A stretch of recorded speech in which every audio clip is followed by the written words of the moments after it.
पहले बनती ही ना थी बात सो अब बनती है। आजकल उनके तसव्वुर से गज़ब बनती है।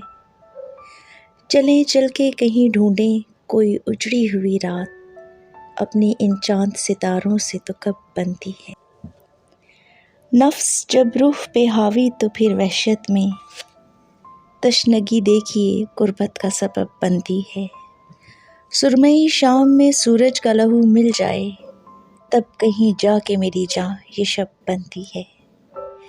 फिर संभाले न संभलती है अगर बिगड़े तो, और बिगड़े न बिगड़ती तभी बनती है। पहले पहल तो किसी खेल सी लगती है मगर सर पे चढ़ जाए मोहब्बत तो तलब बनती है। सर पे चढ़ जाए मोहब्बत तो तलब बनती है। Welcome to Sochnagar. आज संडे का दिन है, खूबसूरत दिन है, तो आज सोचा क्यों ना किसी अच्छे से पोइट्री से आगाज़ किया जाए। आज मैं सोच रही थी बचपन के बारे में। हम सब लोगों के बचपन में इमेजिनरी फ्रेंड्स होते हैं।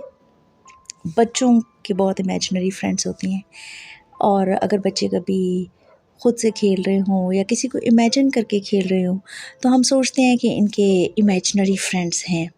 ये एक नॉर्मल बात है बच्चों में। लेकिन आपको पता है कभी कभी ये इमेजिनरी फ्रेंड्स नहीं होते, बल्कि दूसरी मखलूक़ात होती हैं जो उनको नज़र आती हैं। जिन्नात या हवाई मखलूक़ात, कोई भी और मखलूक़ात जो उनको नज़र आती हैं। बच्चों में ये पावर ज़्यादा होती है। कई बार वो उनके दोस्त बन जाते हैं, और कई बार आप देखेंगे कि बच्चे डरते हैं और आपको मुख्तलिफ़ जगहों पे इशारे करके बताएंगे या मुंह से बताएंगे वहाँ पे ये है, जिन चीज़ों को हम लोग इग्नोर करते हैं। ये बात मेरे जहन में क्यों आई, बड़ा इंटरेस्टिंग टॉपिक है, और मेरे जहन में क्यों आया ये भी मैं आपके साथ अभी शेयर करती हूँ। मेरी एक फ्रेंड है, उनका बेटा है छोटा सा, तो उन्होंने मुझे एक बहुत ही हॉरर, मेरे लिए तो बहुत ही हॉरर और स्केरी बात है। अगर आप ज़रा इमेजिन करें तो आपको काफ़ी स्केरी बात लगेगी ये। उनका छोटा सा बेटा है, और मतलब अराउंड 7 और 8 इयर्स ओल्ड। तो वो एक सब्जेक्ट है उसका स्कूल में। मुख्तलिफ़ सब्जेक्ट्स हैं, मैंने पूछा नहीं कि किस सब्जेक्ट की वो बात कर रही थी। कहती कि वो उस सब्जेक्ट को पढ़ता नहीं है और उसको वो सब्जेक्ट पसंद नहीं है, हर एक को होता है।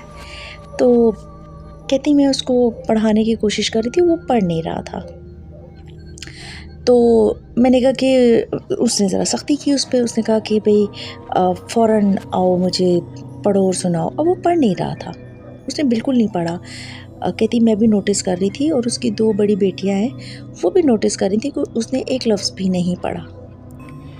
कहती वो अचानक गया मिरर के पास, मिरर के साथ कान लगाया, कुछ सुना, आया और फर से सब कुछ सुना दिया। कहती मैं हैरान हो गई और बड़ी अजीब बात लगी। मैंने कहा इधर आओ, मुझे बताओ ये कैसे किया है तुमने। और वो हमेशा कहती कि काफ़ी बार मेरी बेटियां मुझे बताती थी कि मम्मा ये इस तरह से करता है, तो मैं बिलीव नहीं करती थी। मैंने कहा ये क्या करते हो तुम, कैसे किया है ये, तो मुझे बताओ। नहीं मैं बता नहीं सकता। कहती मैंने काफ़ी फोर्स किया उसे कि मुझे बताओ, तो कहता नहीं वो मेरा ना दोस्त है, वो मेरे कान में बता देता है। It's a very scary thing. अब वो कहती कि मैंने अक्सर इसको नोटिस किया है कि ये हम लोगों से नज़र बचा के दूसरे कमरे में बैठ के, तो बज़ाहिर ऐसे होता है जैसे ये कोई गेम खेल रहा है मोबाइल के ऊपर, लेकिन ये बातें कर रहा होता है। तो पहले वो भी समझती थी कोई इमेजिनरी फ्रेंड है। अब उसने ये गाहे बगाहे नोटिस करना शुरू कर दिया कि वो वाकई वो सब्जेक्ट बिल्कुल नहीं पढ़ता, ना क्लास में ना इधर उधर, और वो सब्जेक्ट उसे बहुत टफ़ लगता है। और वो जब भी लिखना हो या पढ़ना हो, वो ऐसे अपना कान, जैसे कान से कुछ सुन रहा है, कोई उसके कान में बोलता है और वो लिख देता है और वो बोल देता है। अब वो छोटा सा बच्चा है, और उसकी बात को झूठ भी नहीं कहा जा सकता। फिर उसने और बहुत सारी बातें उसमें नोटिस की, जो वो मुझसे अक्सर शेयर करती है। कहती है कि मैं अक्सर नोटिस करती हूँ इसको बहुत सारी बातों में, ये बहुत वियर्ड हरकतें करता है, और मतलब कि इसको बहुत सारी चीज़ों का पता चल जाता है।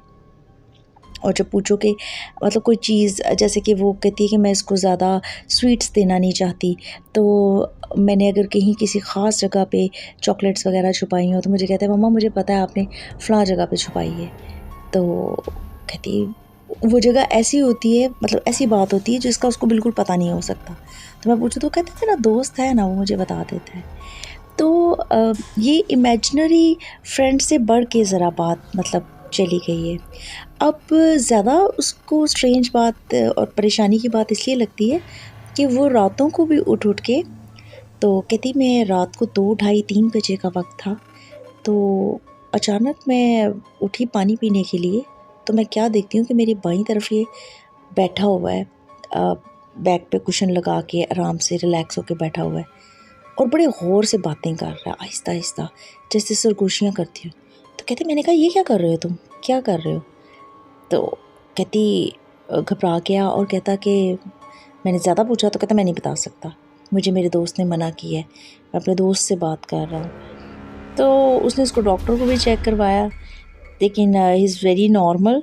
और ये इमेजिनरी फ्रेंड्स से कुछ ज़्यादा ही बात है, क्योंकि वो समटाइम्स कहती कि जैसे कि एक छोटा सा उसने और वाक़या मुझे बताया। कहती मैं अपनी मदर के घर गई, तो वहाँ पे मेरी ना कोई अपनी भाभी के साथ बात हो गई ऊपर नीचे की। तो मतलब जैसे हो जाती है, मुँहमारी हो जाती है बंदे की, आपस में कोई तल्ख़-कलामी हो जाती है, तो डेफ़िनेटली वो अपने घर में आके अपने हस्बैंड या अपने बच्चों को तो इन बातों के बारे में नहीं बताएगी। तो कहती कि मुझे मेरे बेटे ने, जो कि सिर्फ़ 7-8 साल का है, उसने कहा कि मम्मा आपको आंटी ने ये कहा है, ऐसे कहा है, आप छुपा रही हैं ना हमसे, ये बात हुई है ना? तो कहती मैंने कहा कि मुझे बताओ अली, आपको कैसे पता चलता है इन बातों का? क्या बातें कर रहे हो तुम? तो उसने कहा कि मुझे मेरे दोस्त ने बताया है, और मैं आपको एक और बात बताऊँ, वो जो आंटी है ना, उनकी ना जल्दी टाँग टूट जाएगी। तो कहती मैंने उसको थोड़ा-सा डाँटा और इग्नोर कर दिया बात को। कहती एग्ज़ैक्ट 2 दिन के बाद वो स्लिप हो गई और उनकी टाँग में फ्रैक्चर हो गया।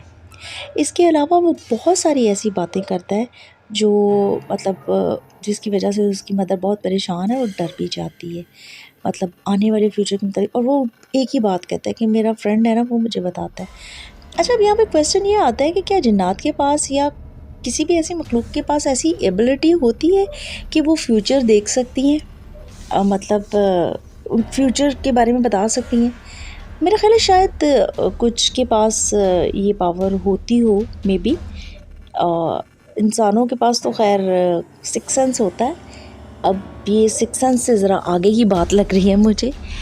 और इसके अलावा वो बहुत इंटेलिजेंट बच्चा है, बहुत ज़्यादा इंटेलिजेंट है, स्टडीज़ में बहुत अच्छा है और एक्स्ट्रा ऑर्डिनरी मतलब शार्प है।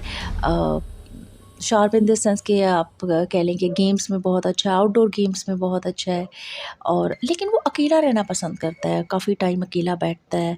और उसका इमेजिनरी फ्रेंड है कोई, जिसके बारे में वो बिल्कुल नहीं बताता और कहता है मेरे फ्रेंड ने मुझे मना किया है, ये बात नहीं बतानी, वो बात नहीं बतानी, और अभी तो बहुत कुछ है मम्मा जो मैं आपको नहीं बताता।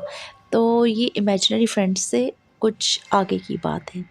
तो आप मुझे बताइए कि आपके बचपन में इमेजिनरी फ्रेंड्स थे? अब मैं ये नहीं कह रही कि जिन्नात फ्रेंड्स थे, लेकिन इमेजिनरी फ्रेंड्स से मुतालिक आपका कोई भी एक्सपीरियंस है अगर, तो काइंडली मेरे साथ शेयर करें। और ईमेल भी आप कर सकते हैं और कमेंट में भी ज़रूर बताइएगा कि आपका इसके बारे में क्या ख़्याल है।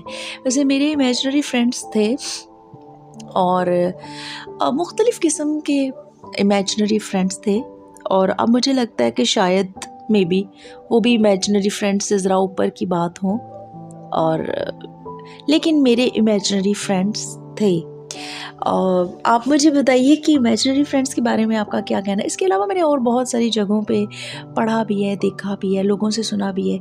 बच्चों से भी मैंने बातें की हैं, मतलब मुख्तलिफ़ बच्चों से आप मिलते हैं जब उनके साथ इंटरेक्ट करते हैं, तो मैंने उनसे भी कई लोगों से पूछा है, बच्चों से, उनके इमेजिनरी फ्रेंड्स होते हैं। लेकिन और इसको डॉक्टर्स भी कहते हैं कि it's a very normal thing, imaginary friends बच्चे बनाते हैं।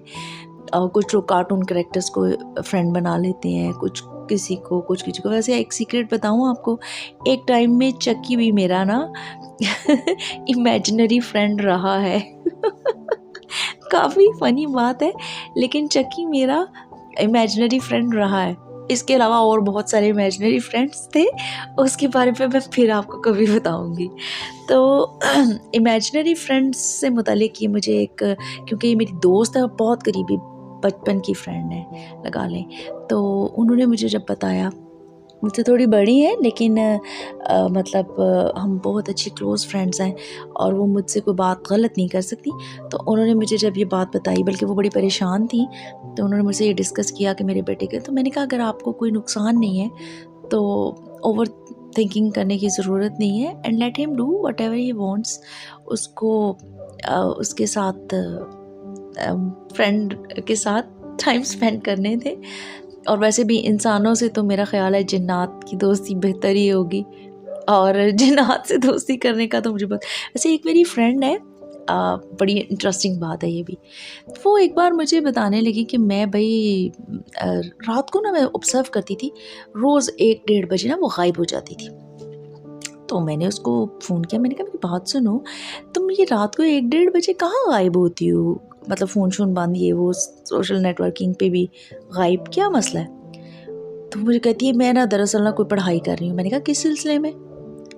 कहती वो मैंने ना जिन काबू करना है। मैंने कहा तुम जिन काबू कर रही है के लिए चिल्ला काट रही हो? कहती हाँ। तो मैंने कहा तुम ये क्यों कर रही हो? क्या करोगी तुम जिन को काबू करके? अब बहुत ही फ़नी आंसर था उसका। कहती मैं जिन को काबू करके ना उससे बातें करूँगी। तो मैंने कहा यार तुम किसी लड़के से बात कर लो, किसी दोस्त से बात कर लो, तुमने जिन से ही बात करनी है। कहती इंसानों से तो मेरा ना दिल उठ गया हुआ है, इंसान जो है ये वफ़ादार नहीं है। तो मैंने कहा जिन वफ़ादार है ये कैसे पता चलेगा? तो ये बहुत ही फ़नी बात थी। तो मैंने कहा आपसे संडे का दिन है, अच्छी बातें, फ़नी बातें भी शेयर करनी चाहिए। तो आप मुझे बताइए कि आपका जिन्नात से मुतल्लिक़ क्या व्यू है, और आप का कभी इनकाउंटर हुआ है किसी बचपन में ख़ास करके? वैसे तो अक्सर हम लोग बात करते रहते हैं जिन्नात से मुतल्लिक़, और बहुत सारे लोगों को एक्सपीरियंस होता भी है जिन्नात से मिलने का। मेरा खुद इनकाउंटर 2-3 बार अजीबो-गरीब मखलूक़ात के साथ हुआ है। तो लेकिन इमेजिनरी फ्रेंड चाइल्डहुड में जो हैं, क्या वो इमेजिनरी फ्रेंड्स से ऊपर की कोई चीज़ थे? अगर आपका ऐसा कोई एक्सपीरियंस है या किसी दोस्त की बात सुनी हो, कोई भी इस तरह का इवेंट है, तो मुझसे शेयर ज़रूर कीजिएगा। इसके अलावा एक वेबसाइट है, आई थिंक मैं उसका नाम थोड़ा सा भूल रही हूँ, रेडिट, आई थिंक यही नाम है उसका शायद। उस पे मैं बहुत सारे लोगों ने मतलब अपने अपने एक्सपीरियंसेस मुख्तलिफ़ किस्म के लिखे होते हैं। उसमें जब मैं हॉरर वाली साइट पे गई, क्योंकि ये मेरा फेवरेट टॉपिक है, तो मैंने जब वहाँ पे देखा तो बहुत सारे लोगों ने मुख्तलिफ़ अपने एक्सपीरियंसेस शेयर किए हुए थे। वहाँ पे एक लड़की थी, उसने अपना एक एक्सपीरियंस लिखा हुआ था। उसने कहा कि मुझे एक कॉल आती है 2 साल पहले, तो मुझे पूछा गया कि सारा से बात करा दें। तो उसने बताया कि भाई ये सारा का नंबर नहीं है, तो बंद हो गया। उसके बाद उसने देखा कि रैंडमली मुख्तलिफ़ नंबर से उसको मतलब ऑफ एंड ऑन अक्सर सारा के लिए कॉल्स आती थी मुख्तलिफ़ लोगों की, तो बता देती थी कि सारा का नंबर नहीं है। कहती एक दिन मैंने वैसे ही बाय द वे मुझे कॉल आई, तो मैंने उस नंबर पे रीडायल किया, तो वो नंबर एग्जिस्ट ही नहीं करता था। कहती मैं बड़ी परेशान हुई। इसके बाद कहती जब भी जो भी कॉल आती थी सारा से मुतल्लिक, तो मैं उस पर रीडायल करती थी, तो नंबर जो होता था वो एग्जिस्ट नहीं करता था। कहती मेरे लिए और भी स्ट्रेंज बात हुई, मुख्तलिफ़ लोगों की आवाज़ें और इस तरह की कॉल्स समझ में नहीं आया। कहती फिर एक दिन मुझे कॉल आई, तो मैंने कहा कि जी हाँ मैं सारा बात कर रही हूँ, करें बात। तो कहती मुझे आगे से कहा गया कि नहीं आप सारा नहीं है, वो भी नंबर जो था वो एग्जिस्ट नहीं करता था। फिर उसके बाद उसको कॉल्स आती थी, तो आगे से कोई बोलता नहीं था।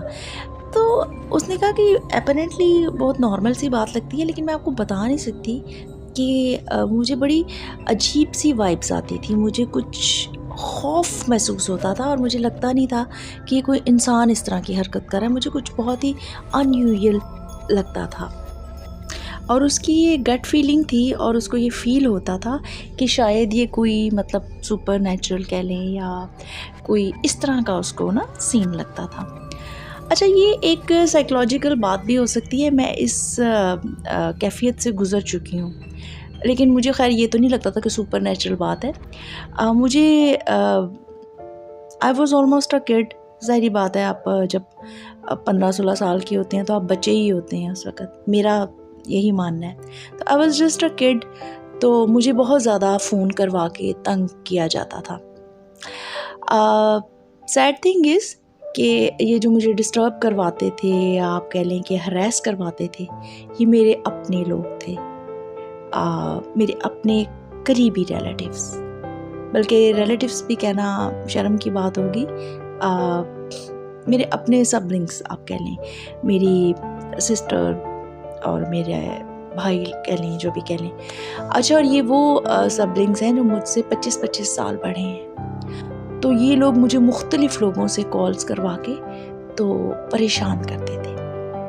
अब मैं ये बात शेयर करना नहीं चाहती थी, पता नहीं ये बात बीच में, आपको पता है मैं प्रिपरेशन नहीं करती और बस जो माइंड में आता है मैं उसी वक्त आपसे बात करती हूँ। मेरे इसका फॉर्मेट ही ये है, सोचनगर का फॉर्मेट ही ये है कि आप अपना माइंड जो भी आपके दिमाग में है आप उसको एग्जैक्टली पुट कर सकें। तो उसके लिए प्रिपरेशन अगर करेंगे तो फिर इसका मकसद तो फौत हो जाएगा।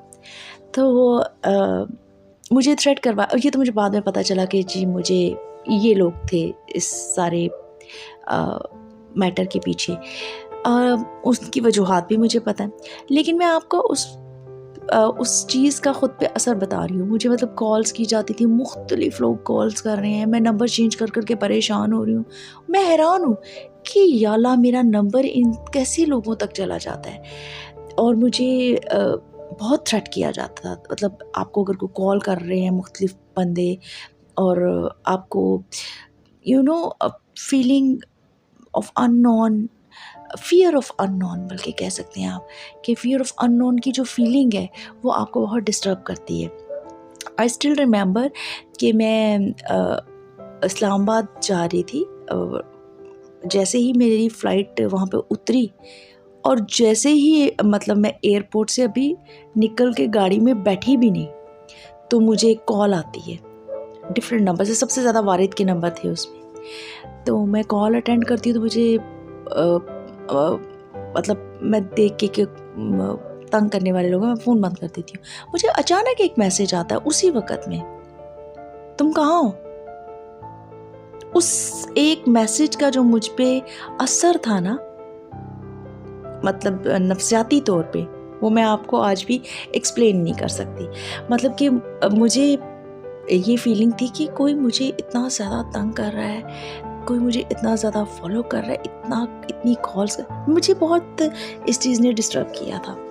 तो मैं नंबर्स रात को, मतलब इफ़ आई एम स्लीपिंग, तो फ़ोन की जैसे ही बेल होती थी तो एक अजीब सी घबराहट और इनसिक्योरिटी की अजीब सी फीलिंग, वो मैं एक्सप्रेस नहीं कर सकती। बाद में तो आहिस्ता आहिस्ता ज़ाहिर बात है बंदा जैसे सीख लेता है कूप करना इन चीज़ों को और समझ जाता है।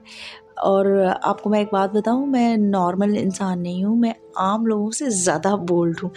तो मेरी अगर ऐसी कंडीशन हो गई थी, क्योंकि कॉल्स बहुत ज़्यादा आती थी और बहुत अजीब तरीके से ना वो माइंड पे असर छोड़ती थी, तो इसलिए ये उनका जब मैंने पढ़ा तो हो सकता है वो जिन्नात की तरफ ले जा रही हैं।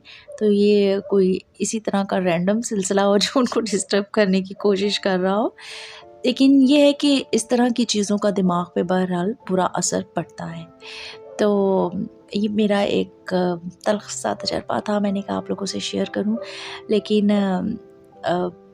क्योंकि मैं डिस्टर्ब थी दूसरी इर्द-गिर्द के और मामलात से भी, इसलिए मुझे इस तरह की जो कॉल्स थी वो मुझे बहुत डिस्टर्ब करती थी और बहुत ज़्यादा, कई बार तो सारी रात बजते रहना और फ़ोन मैंने बंद कर देना। तो मतलब होता है बंदा हर वक्त तो फ़ोन बंद नहीं रख सकता ना, कभी ज़रूरत भी पड़ती है, जैसे ही ऑन करना उसी वक्त स्टार्ट हो जाना काम।